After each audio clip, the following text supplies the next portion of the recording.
언니, 왜 그렇게 예민하게 반응해? 이 새벽에 잠 깨우지 말고 그냥 자자. 언니가 좀 일찍 들어오던가.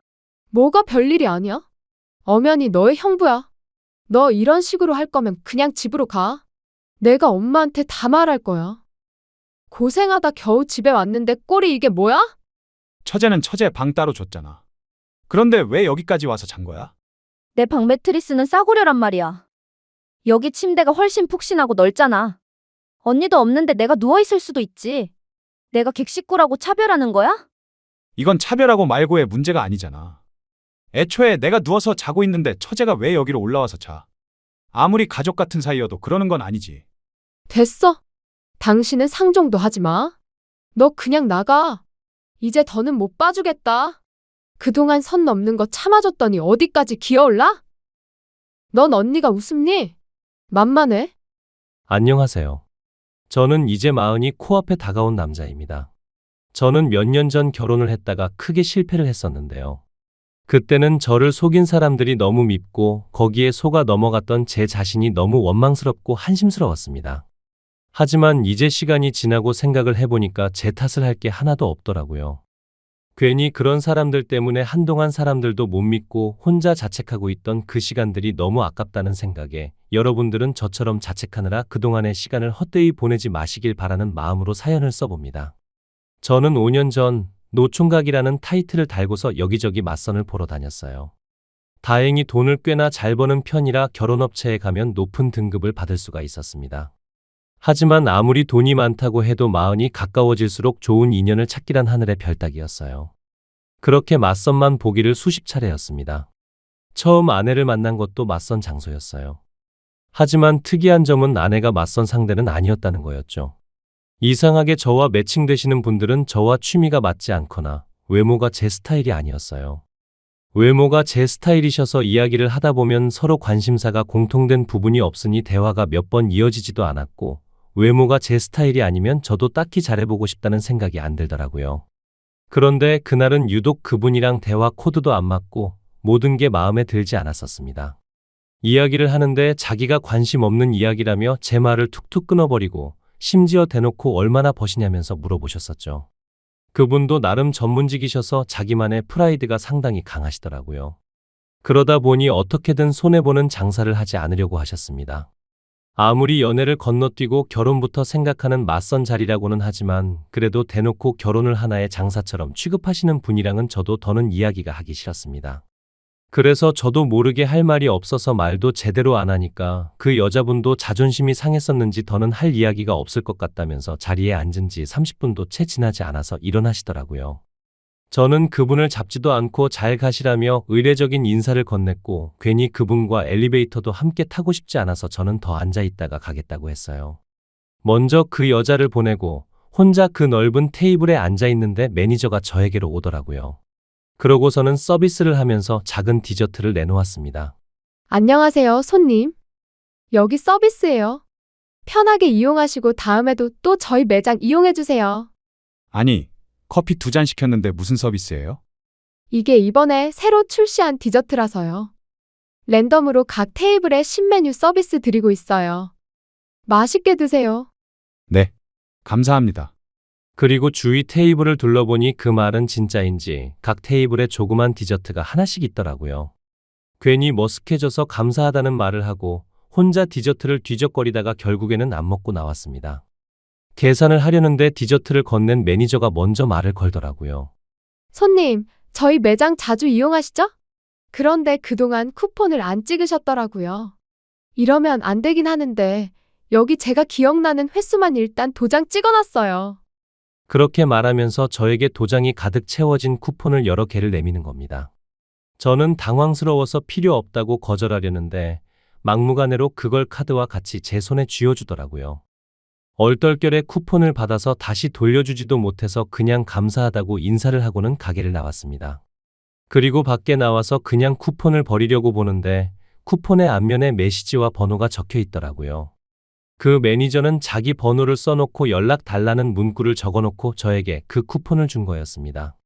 처음엔 어처구니가 없어서 그냥 버려버릴까 했었는데 아무래도 남의 번호가 적힌 걸 그냥 아무데나 버리긴 꺼려져서 집에 가서 버려야겠다는 생각으로 일단은 집으로 돌아왔습니다. 그런데 집에 가서 보니 제 명함 지갑을 두고 왔더라고요.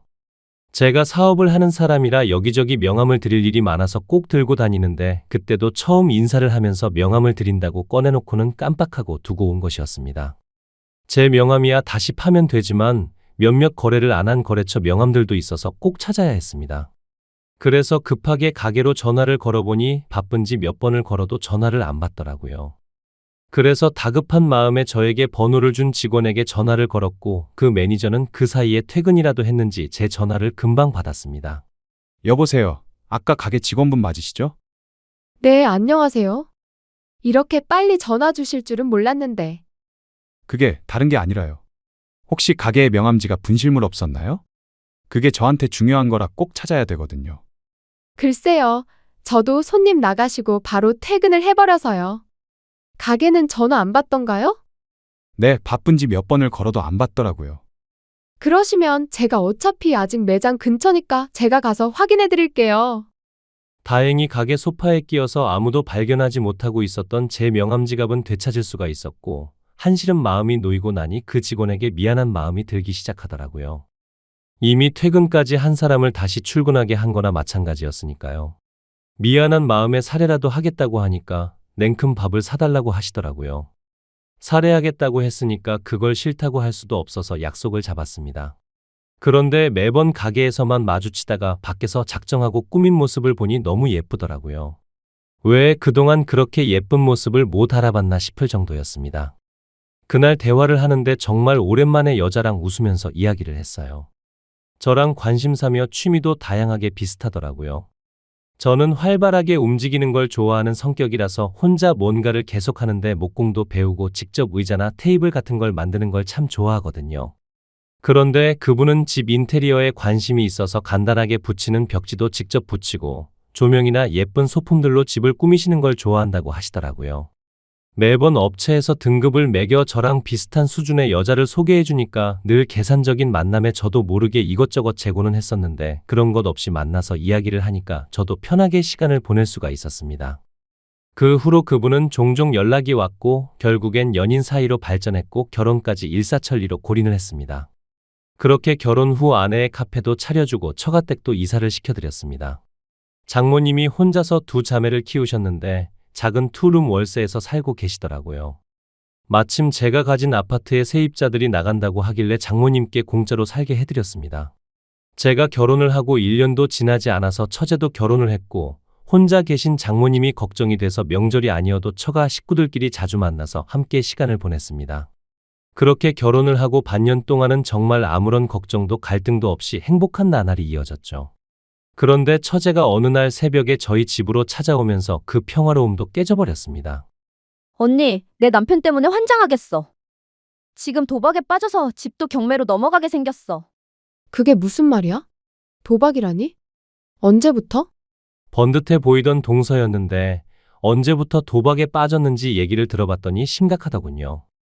동서는 어느 순간부터 집에도 잘 안 들어오고 주말이면 친구들과 골프 치러 간다며 나가놓고 담배와 술 냄새를 풀풀 풍기며 들어왔대요. 원래 동서는 술도 잘 안 마시고 담배도 안 피우던 사람이라 처제도 이상하다고 생각해서 추궁을 해봤는데 끝까지 아무 일도 아니라고 했었다는 겁니다. 그래서 처제도 이제 어떻게 된 일인가 고민하고 있었는데 순식간에 집에 빨간 딱지가 붙었다고 합니다. 알고 보니 이미 두 사람이 결혼할 때쯤부터 도박에 손을 대기 시작했고 멀쩡하게 번 돈을 죄다 도박에 쓰면서 결혼 후 생활비부터는 다 마이너스였어요. 처제는 아무것도 모르다가 압류까지 당하고 나서야 그런 사실을 알게 된 거였고요. 그때가 결혼한 지 1년도 지나지 않았을 때였습니다. 처제는 백방으로 돈을 찾아다니며 돈도 벌고 여기저기 돈을 빌려댔지만 그걸로는 턱도 없었습니다. 그나마 돈이 있던 제가 빌려줄 수는 있었지만 처제에게 빌리는 걸 만류했죠. 도박 빚을 갚아주면 또 똑같은 일이 반복될 거라면서요. 처제가 다른 사람에게 돈을 빌리는 것까지 막아줬으니 저에겐 빌려달라고는 안 하더라고요. 저는 괜히 집에 가면 마음만 안 좋을 것 같아서 처제더러 저희 집에서 잠시 같이 지내자고 했습니다. 처음엔 민폐를 부린다며 거절했었지만 하루는 집에 다녀오더니 이혼하겠다고 선언하더라고요. 나 이혼할 거야. 이미 같이 살고 있지도 않지만 같이 사는 건 더 못하겠어. 무슨 일인데? 이제 도박은 안 하는 거 아니야? 너한테 그렇게 심하게 걸려놓고 이서방은 아직도 정신 못 차렸대? 응! 이제는 아예 집에서 도박판을 벌이고 있더라고. 빨간 딱지 정도면 다행이지. 아예 집이고 뭐고 싹 다 날아가게 생겼어. 집에서까지 도박을 한다고? 차라리 경찰을 부르지 그랬어. 경찰 불러도 그때뿐이죠. 어차피 금방 다시 나오면 똑같을 거려. 해봤자 뭐해요. 그 이후로 처제는 아예 저희 집에서 살았고 동서는 그런 처제를 찾지도 않았습니다. 결국에는 처제도 더는 상황이 나아질 것 같지 않다며 결혼한 지 딱 1년 만에 이혼을 했습니다. 하지만 장모님이 아시면 말도 없이 이혼했다면서 혼날까봐 이혼 사실을 숨기고 그 후로는 당분간만 지내기로 하고는 저희 집에서 지냈습니다. 장모님이 이혼한 걸 모르시니 처가로 들어가라고 할 수도 없는 노릇이었으니까요.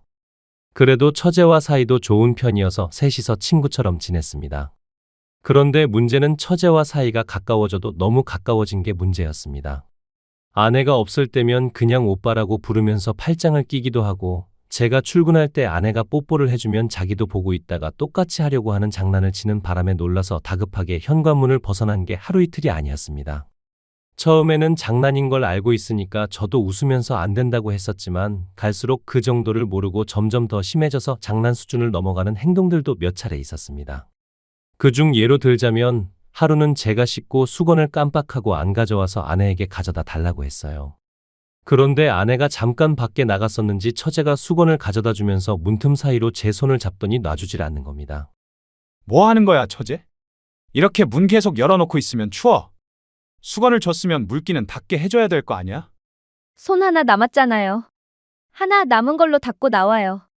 옷도 입어야지. 이러고 어떻게 옷을 입어? 왜요? 안 입고 나와도 괜찮아요.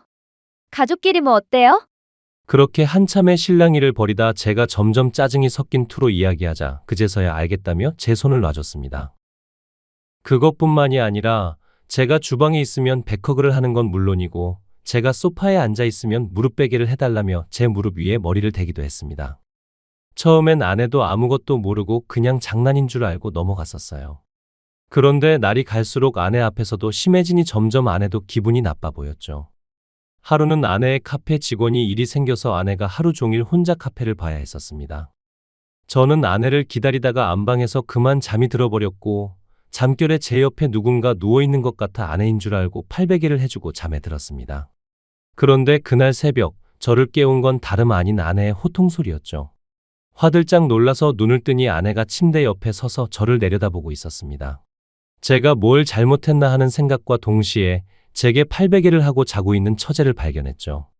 저는 깜짝 놀라서 처제를 밀쳐냈어요. 제가 밀어내니 처제도 그제서야 잠에서 깨더라고요. 언니, 아직 해도 안 떴는데 왜 소리를 질러? 여보, 이거 오해인 거 알지? 처제가 왜 우리 안방에 들어와 있는지 모르겠는데 진짜로 아무 일 없었어. 지금 이렇게 옷도 다 입고 잠들었는데 무슨 일이 있었겠어? 지금 무슨 일이 있었는지 없었는지가 중요해? 지금 이 꼬락서니를 보고 아무런 생각이 없게 생겼어? 언니, 왜 그렇게 예민하게 반응해? 이 새벽에 잠 깨우지 말고 그냥 자자. 언니가 좀 일찍 들어오던가. 처제는 당황스럽지도 않은지 뻔뻔하게 아내의 신경을 긁어댔습니다. 뭐 별일도 아닌 걸로 화를 내는 듯 이야기를 하더라고요. 뭐가 별일이 아니야? 엄연히 너의 형부야. 너 이런 식으로 할 거면 그냥 집으로 가. 내가 엄마한테 다 말할 거야. 고생하다 겨우 집에 왔는데 꼴이 이게 뭐야? 아내는 카페 마감할 때쯤 술에 취한 진상 손님들이 카페에서 시비가 붙는 바람에 결국엔 경찰까지 부르고 가게 정리까지 하고 오느라 늦은 거였는데 그렇게 고생을 하고 왔더니 저와 처제가 나란히 누워서 자고 있었으니 당연히 화가 날 만했습니다. 아무리 가족이어도 지켜야 할 부분은 있으니까요. 처제는 처제 방 따로 줬잖아. 그런데 왜 여기까지 와서 잔 거야? 내 방 매트리스는 싸구려란 말이야. 여기 침대가 훨씬 푹신하고 넓잖아. 언니도 없는데 내가 누워있을 수도 있지. 내가 객식구라고 차별하는 거야? 이건 차별하고 말고의 문제가 아니잖아. 애초에 내가 누워서 자고 있는데 처제가 왜 여기로 올라와서 자? 아무리 가족 같은 사이여도 그러는 건 아니지. 됐어. 당신은 상종도 하지 마. 너 그냥 나가. 이제 더는 못 봐주겠다. 그동안 선 넘는 거 참아줬더니 어디까지 기어올라? 넌 언니가 웃음니? 만만해. 아내는 그동안 화가 많이 쌓였는지 엄청 화를 냈습니다. 아내와 만난 이후로 그렇게까지 화를 내는 모습은 그날 처음 봤죠. 그런데 그것도 잠시 처제의 폭탄 발언에 순식간에 방은 싸늘해졌습니다. 왜? 언니도 내 남편이랑 잤잖아. 아니야? 무슨 소리를 하는 거야? 아직 잠이 덜 깼어? 알고 보니 처제가 결혼을 하기 전부터 아내는 동서와 바람을 피우고 있었습니다. 아내는 저와 결혼한 후 제 돈으로 도박을 했었는데 그 도박판에서 만난 게 처제의 남편이었죠. 그렇게 만난 두 사람은 몰래 바람을 피우면서 저와 처제 몰래 스릴을 즐겼고 결국엔 처제가 두 사람의 불륜 현장을 잡아내고야 말았던 겁니다. 처제는 배신감에 언니도 남편도 너무 싫었지만 그래도 가족을 끊을 순 없는 인연이니 남편과 이혼만 하고 언니가 그 불륜 상대라는 걸 알고 있다는 걸 알리지 않고 있었습니다. 괜히 가족과 사이가 멀어질까봐 배려한 거였는데 자기는 아예 바람을 피웠으면서 자기가 당하니 기분 나빠하는 꼴이 처제는 어이가 없었던 거였죠. 대놓고 복수하진 못하고 그냥 신경만 조금 긁으려는 것뿐이었는데 그런 엄청난 사실을 알고 있으면서 어떻게 아무렇지 않게 있을 수가 있겠어요. 결국엔 처제도 얼마 참지 못하고 알고 있던 사실들을 내뱉어버린 거였습니다. 그동안 형부랑 나 속이고 내 전 남편 만나고 다녔던 거 다 알아. 그 사람 입으로 직접 들었으니까. 내가 이혼하고도 만나나 싶어서 사람 붙였더니 아직도 만나고 다니더라? 뭐라고? 얘가 뭐라는 거야? 네가 그걸 어떻게 알아? 그리고 언니, 애초에 형부 사랑해서 한결혼도 아니었잖아. 그런데 뭘 그렇게까지 질투를 해? 형부가 언니한테 돈만 주면 만사 오케이 아니야? 아닌데. 너 무슨 근거로 그런 소리 하는 거야? 엄마가 언니를 얼마나 끔찍하게 아끼는지 뻔히 아는데 처음 보는 형부는 두 손 들고 환영했으니까 이미 검증도 다 됐다는 거 아니겠어? 엄마가 언제 그렇게 너희 형부를 두 손 들고 환영했다고 그래? 두 사람 이야기하는 거 다 들었어. 엄마 회사에서 형부 정보 빼돌려서 언니한테 준 거잖아. 내가 아무것도 모를 줄 알았어? 둘 다 제정신 아니야. 형부 가지고 논 거잖아. 사실 장모님은 제가 가입한 결혼 업체의 커플 매니저로 일하셨었는데 제 가입 정보에 적힌 연봉을 보고 자기 딸이랑 연결시키려고 꼼수를 쓴 거였습니다. 그래서 유난히 저랑 안 맞는 여성분을 골라서 제 맞선에 내보내고 자기 딸이 일하는 호텔 카페로 접선 장소로 잡은 거였죠. 호시탐탐 아내는 저를 꼬실 기회를 노리고 있었고 꼼짝없이 거기에 걸려든 거였습니다. 모든 사실을 들었는데도 사실 믿기지가 않았어요. 아무리 사람마다 결혼하는데 중점을 두는 곳이 다르다고 하더라도 마냥 돈만 보고 이렇게 계획적으로 접근해서 결혼까지 하는 게 흔한 일인가요? 결혼 업체 측으로 소송을 하려고 해도 이미 장모님은 저와 아내가 결혼도 하기 전에 그만두셨고 회사 입장에서는 딱히 할 수 있는 조치도 없을 테니 답답할 노릇이었죠. 솔직히 언니, 도박할 돈 때문에 형부랑 결혼한 거면서 뭘 그렇게 화를 내? 왜? 언니가 남의 가정 깨뜨릴 땐 괜찮고 남이 언니 가정 부수는 건 싫어? 대체 내가 언제 바람을 피우고 언제 도박을 했다는 거야? 증거 있어? 당연히 있지. 언니, 요즘에도 내 전 남편 만나서 같이 도박하러 다니더라. 뭐 같이 사기라도 치려고 다니는 거야? 그렇게 해서 좀 벌긴 했고? 잠깐만, 도박이라니. 그건 또 무슨 소리야? 그러면서 처제는 당당하게 일주일 전에 찍힌 영상을 보여줬습니다. 누가 봐도 제 아내와 동서였고 두 사람은 다정하게 팔짱도 끼고 심지어 길거리에서 껴안고 난리를 부렸더라고요. 당신, 이거 뭐야? 이 영상 사실이야? 저렇게 당당하게 불륜을 저지르는데 저만 모르고 있었던 것도 어이가 없었죠. 처제 이야기를 들어보니 처음엔 동서도 그렇게까지 도박 중독은 아니었다고 합니다. 결혼할 때까진 그냥 가끔 친구들과 잠깐씩 하는 게임 수준이었으니까요. 그런데 결혼을 하고 나서 본격적으로 제 아내가 동서를 데리고 도박을 알려줬습니다. 두 사람이 눈이 맞아서 바람을 피우며 아내는 도박을 하러 동서와 함께 다녔고 그러니 동서도 결혼 후 벌어오는 돈을 족족 도박에 쏟아붓고 생활비는 마이너스에 대출도 정도를 넘어서서 이자조차 제대로 못 낼 정도였던 겁니다. 아내는 제가 주는 돈이 한계가 있으니 매번 조금씩 동서에게 빌렸었고 동서도 돈이 급해지니 아내에게 빌린 돈을 갚으라고 했었지만 아내는 돈이 없다면서 배째라는 식으로 돈도 안 갚은 거였습니다. 사실 도박빚은 차용증도 안 쓰고 그 돈이 도박으로 인한 거면 안 갚아도 법적으로 채무자에게 갚으라고 하지 않기 때문에 아내도 그걸 알고 그렇게 나간 거였죠. 동서는 뭣도 모르고 자기 혼자서만 뒤집어쓰게 생겼으니 화가 났었던 겁니다. 그래서 울컥하는 마음에 처제에게 모든 사실을 알리고 너희 언니가 빌려간 돈이니 처제라도 그 돈을 갚으라고 하면서 자연스럽게 처제가 모든 사실을 알게 된 거였습니다. 동서도 멍청했던 거죠. 처제한테 그 도박을 제 아내 때문에 빠졌다고 하면 언제부터 둘이 그렇게 가까웠냐부터 분명히 다른 의심들도 따라올 수밖에 없는데 그걸 자기 입으로 말해서 결국엔 두 사람이 바람을 피웠다는 사실도 다 드러나 버렸던 겁니다. 언니만 아니었어도 내 인생 이렇게 안 꼬였어. 전 남편도 언니만 아니면 도박에 그렇게 빠지지도 않았을 거고 내 결혼 생활도 멀쩡했을 거야. 그게 왜 다 내 탓이야? 네가 남자를 잘못 고른 탓이잖아. 억울하면 너도 바람이라도 피우지 그랬어. 아, 그래서 지금 너희 형부한테 이러는 거야? 그래, 일부러 그랬어. 지금까지 언니는 내 모든 걸 뺏어갔잖아. 엄마 사랑도, 남편도, 내 가정도. 그래도 언니니까 참아보려고 했어. 근데 겨우 여기서 잠 좀 잤다고 이 난리를 피우는 거야? 다 네가 못나서 그런 거지. 왜 내 탓을 해?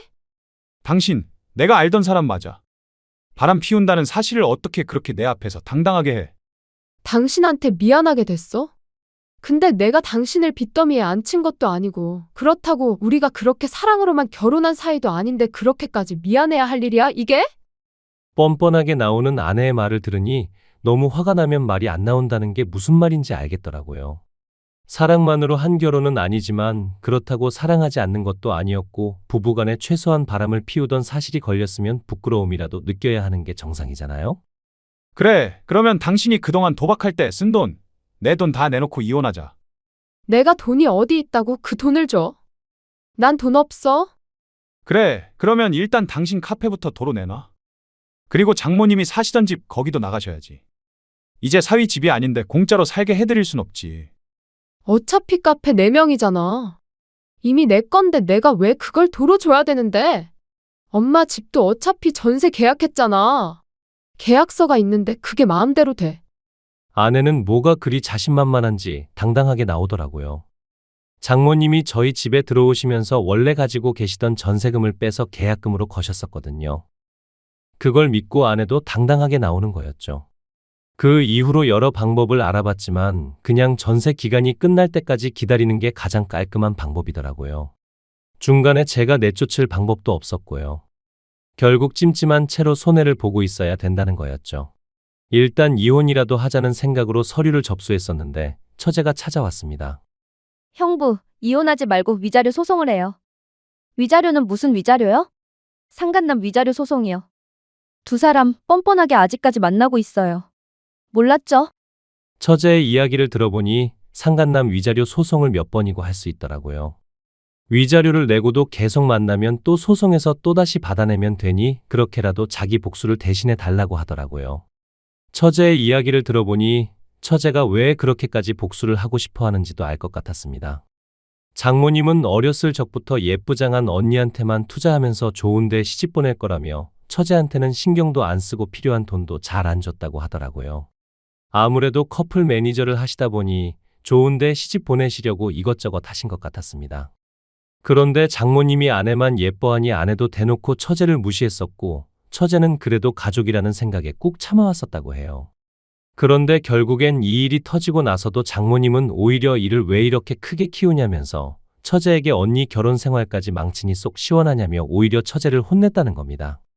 그 이야기를 듣는데 어떻게 제정신이 아닌 사람들 속에서 버틴 건지 대단해 보일 정도였어요. 그래도 그 덕분에 아내와 이혼하지 않고 몇 번에 걸쳐서 상간남 소송을 걸었습니다. 그동안 개인회생 신청도에서 빚도 많이 청산됐더라고요. 그래서 숨 쉴 틈 없이 위자료를 받아냈습니다. 학습 효과도 없는지 아니면 다시는 안 걸릴 거라고 생각하는지 몇 번을 소송을 해도 꼭 몰래 만나다가 다시 걸리더라고요. 한때 동서였던 그 인간도 참 그동안 그 여자한테 뜯긴 돈이 얼만데 아직도 만나고 있는 걸 보니 그냥 끼리끼리 잘 만났다 싶었습니다. 그렇게 몇 번에 걸쳐서 위자료를 뜯어내고 전세 계약 기간의 만료가 다가오자 저도 이혼을 준비했습니다. 문제는 아내 명의의 상가가 문제였었죠. 다행히 건물 계약을 할 때 제 통장에서 이체를 했었고 그걸 증거로 상가가 제 돈이라는 걸 증명했습니다. 거기다 아내가 그동안 불륜을 저지른 것부터 도박을 했던 것까지 하나하나 따지고 보니 재산 분할은커녕 아내가 저에게 위자료를 줘야 되더라고요. 결국엔 아내는 저에게 있는 돈을 탈탈 털어서 위자료를 줘야 했고 순식간에 아무것도 없이 길바닥에 나앉아야만 했습니다. 그동안 아내는 카페 안에 있는 작은 휴게실에서 자고 먹고 생활했었나 보더라고요. 그런데 그것마저 빼앗겨 버리니 자신만만하던 태도도 순식간에 180도 바뀌었습니다. 아무리 그래도 이건 아니지. 꼭 이렇게까지 해야 해? 뻔뻔한 것도 정도가 있어야지. 그동안 가게 안 뺏고 있어준 것만으로도 감사해야지. 간통죄 폐지만 아니었어도 콩밥이나 먹게 하는 건데. 그동안은 이혼도 안 하고 살았잖아. 그냥 이혼하지 말고 이대로 살자. 누구 좋으라고 그래? 그동안 봐줬었는데 넌 왜 학습 능력이 없니?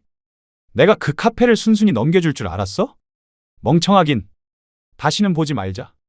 카페마저 빼앗기면 더는 도박이 문제가 아니라 정말 먹고 사는 게 문제일 테니까요. 하지만 이제 그런 것도 제 할 바가 아니니 제 바지 가랑이를 붙잡고 늘어지는 아내를 밀어냈습니다.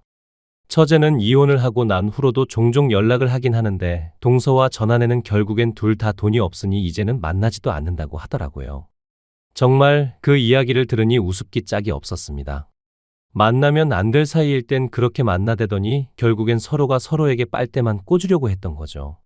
동서도 아내가 카페는 안 뺏길 거라며 호언장담을 하는 말을 철석같이 믿고 있었다가 결국엔 다 빼앗기고 위자료까지 줘야 한다는 소리를 들으니 더는 빼먹을 것도 없다 싶어서 뒤도 안 돌아보고 그 관계를 정리했다더라고요. 고작 저렇게 될 관계에 인연이나 소송을 하면서 시간을 허비한 게 아깝기도 합니다. 이제는 아쉬운 마음이 생겼는지 아내가 틈만 나면 저에게 돈을 빌려달라고 연락이 오더라고요. 전화를 받으면 자기가 쫓기고 있어서 그런데 얼른 1,000만 원만 보내달라는 말을 하는데 제가 그걸 왜 보내주겠습니까? 그냥 어디로 보내면 되냐며 물어만 보고 안 보내고 있습니다. 분명 도박하다 진 빚일 텐데 그걸 또 뻔뻔하게 저한테 연락하는 꼴도 우습습니다. 매번 공중전화로 전화를 걸어와서 차단도 못 해놓긴 하지만 이제는 지난 날은 다 잊고 새롭게 출발해 보려고 합니다. 도박이나 불륜은 먼 이야기인 줄로만 알았는데 이렇게 제가 겪으니 배신감에 치가 떨립니다. 복수를 하는 것도 중요하지만 앞으로의 제 시간을 복수에 더 허비하지 않으려고요. 지금까지 제 이야기를 들어주셔서 감사드립니다.